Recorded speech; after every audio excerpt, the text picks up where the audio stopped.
The haulage industry is one of the world's oldest and most enduring trades. Every year, around 80% of all freight is transported on Britain's roads. But despite its vital importance to the country, the industry is currently suffering from a shortage of qualified, experienced drivers. The question is, why? I think that one of the problems is perhaps the cost involved in getting the appropriate licences.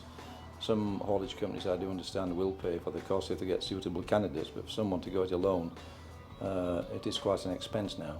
I think they've been put off by the pay. A lot of people don't want to get into it anymore. A lot of people, like myself, I love driving. Once you're on the road, you're your own boss. You've got things to do, you make sure you do them. But the young people nowadays just don't want to know. It's too much hassle. And it costs them too much as well, going through the drainage goes.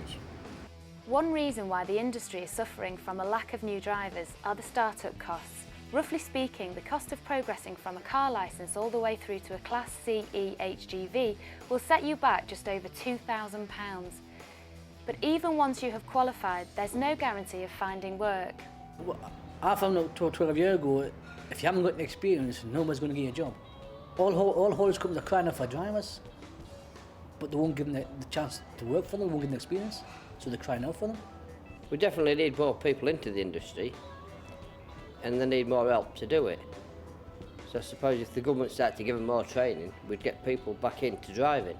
It's pretty much down to the industry. The industry should be sorting it out themselves. At the moment, they're taking the cheap way out and just hoping that economic forces, people needing to be in employment, they're going to jump into the industry, and they don't do anything to attract anybody in. With an increasing average age and fewer new drivers, the haulage industry is in danger of becoming even more overworked.